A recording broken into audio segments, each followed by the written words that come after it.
Jarl does nothing for this city, that it's corrupt and run by the Blackbriar family. I can assure you that this is entirely false. We are fully in control of everything. Someone is someone there? You're welcome.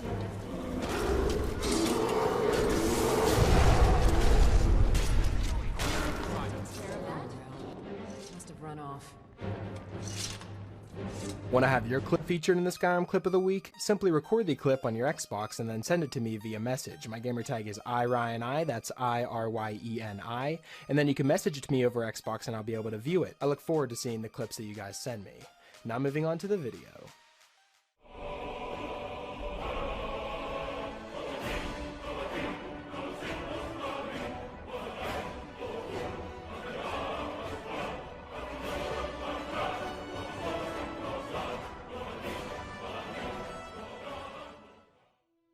Hey, what's up guys, it's Ryan, and welcome back to another episode of Modded Monday. We're on week number 262 now, guys. I've picked out 5 new mods for you guys to check out, and perhaps add them to your load order if you find them interesting. But like always, before we jump into them, I want to remind you guys that I'm partnered with GamerSupps, which in my opinion is the best energy drink on the market, so if that sounds like something you're interested in, be sure to check out the link in the description where you can go to their store page, and you can also use the code RTD for a 10% discount on all your purchases.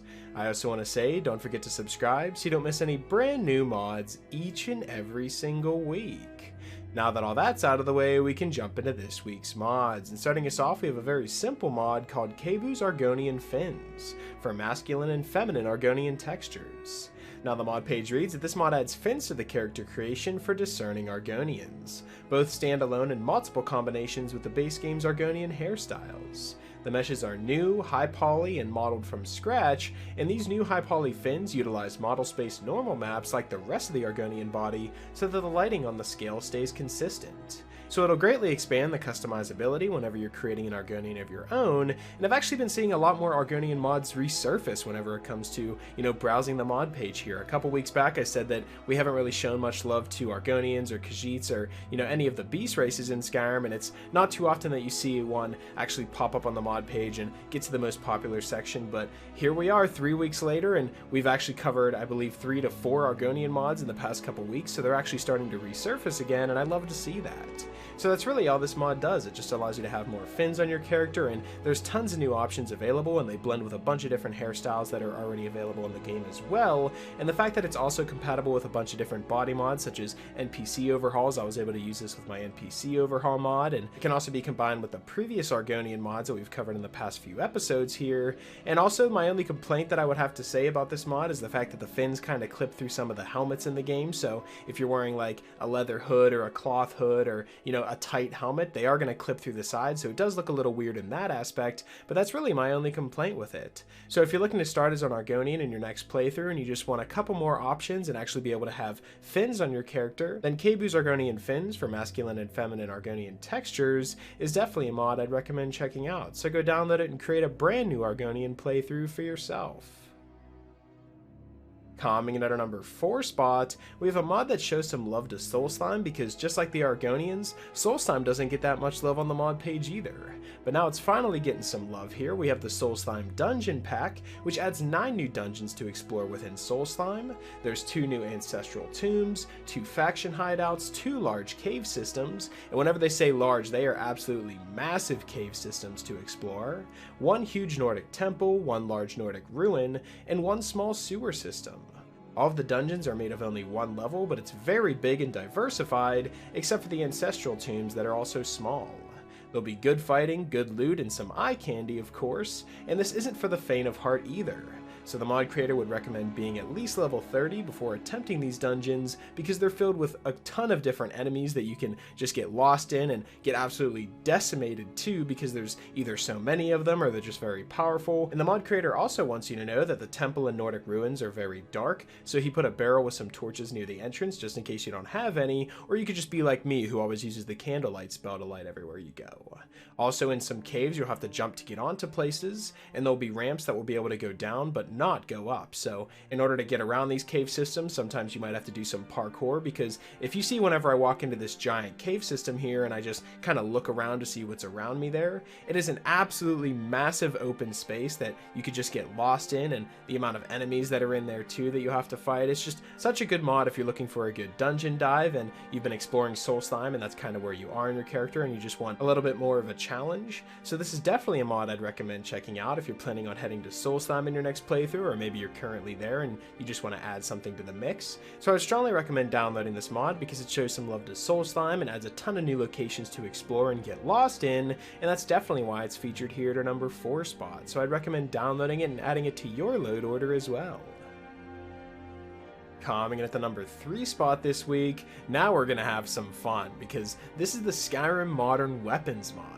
And this adds over 50 modern firearms to the game that are craftable with the Forge, and ammo is rechargeable with soul gems. Now of course this isn't serious or lore friendly in any way, but it's a very well made mod surprisingly, just because of the fact of the sheer number of weapons that are added into the game with this mod here.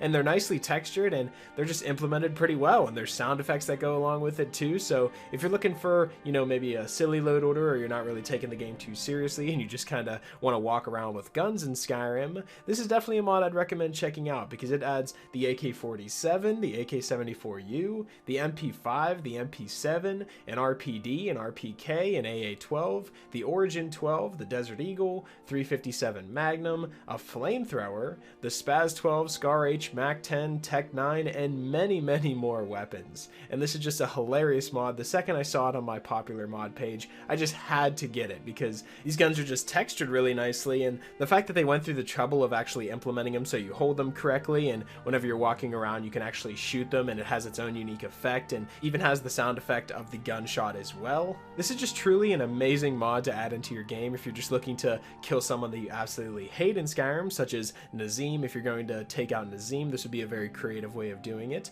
Or if you just want to use some of your favorite guns from previous games, such as the Desert Eagle is one of my favorites, and also the AK-74U is also a very high one on my list. And the mod creator also states that this turns Skyrim into Skyrim Modern Warfare, and that's exactly what it does because you have tons of different weapons at your disposal here, and the fact that if anyone gets in your way, you'll just be able to absolutely obliterate them because you have a gun and they have a sword and a shield. What are they going to do about it? It's just a very fun mod to add into your load order if you're just looking to, you know, add a couple mods that don't really make much sense, or you're not trying to be lore friendly and you just want to have some fun in the game. Then this is definitely a mod I'd recommend checking out because I know I had tons of fun messing around with these guns, and I was very surprised with the fact that there was a ton of effort that went into this, and the fact that they got everything right. You know, all the gun sounds sound pretty good, and the fact that you can just hold them. I know it's stabs and you're just shooting effects out of stabs, but the way that they got you to hold the weapons and just how everything works, it's very impressive how they were able to pull this off. So I would strongly recommend downloading the Skyrim Modern Weapons if you're just looking to,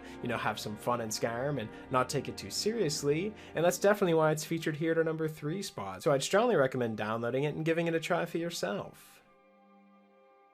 Coming in at the number 2 spot, we have a mod that completely transforms all the textures within Markarth. This is Stony AF Markarth and Dwemer Ruins 1K.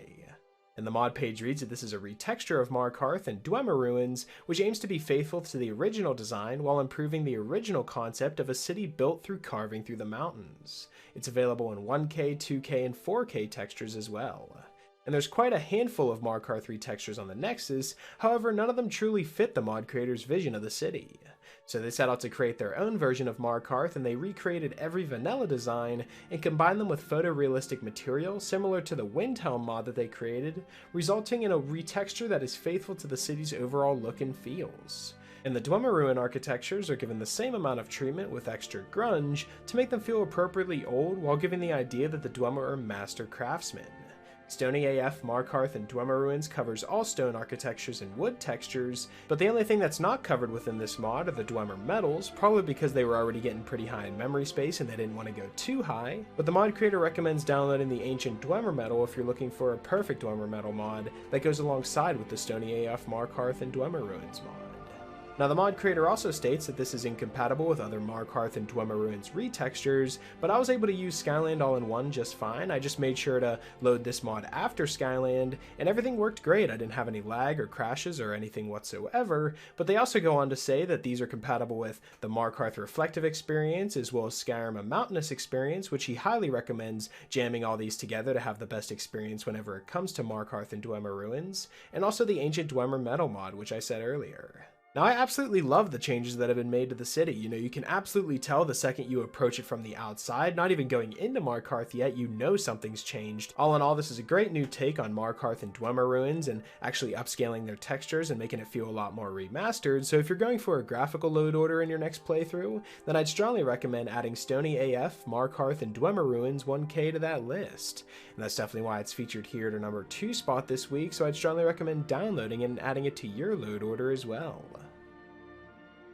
Coming in at the number 1 spot this week, we have a mod that completely transforms the Nordic Ruins, the Bandit Camps, and the Forsworn Camps, as well as a ton of different locations that you can travel to in Skyrim. This is the Camps Recovered mod, and it comes in at 2 megabytes, which is so impressive to me because of just how many changes are within this mod. We have changes to the Bleak Falls area, the Ritual Stone, the Apprentice Stone, and then whenever it comes to the changes to the Bandit Camps, we have the Halted Stream Camp, the Silent Moons Camp, Knife Point Ridge, Robbers Gorge, Valtheim Towers, and White River Watch. For Forsworn Camps, we have Serpent's Bluff, Karthspire, Serpent's Bluff Redoubt, and Broken Tower Redoubt, and so many more. And you can definitely see this as I'm doing my little showcase here. These poor people at Robbers Gorge, I feel like anytime I show off either a new weapon or anything that can do damage to people in Skyrim, I feel like I head to Robbers Gorge first. So these poor bandits have really seen it all whenever it comes to me using a whole bunch of different mods together, and I feel like whenever they see me approaching on the bridge to get into Robbers Gorge, they're like, oh shit, it's him.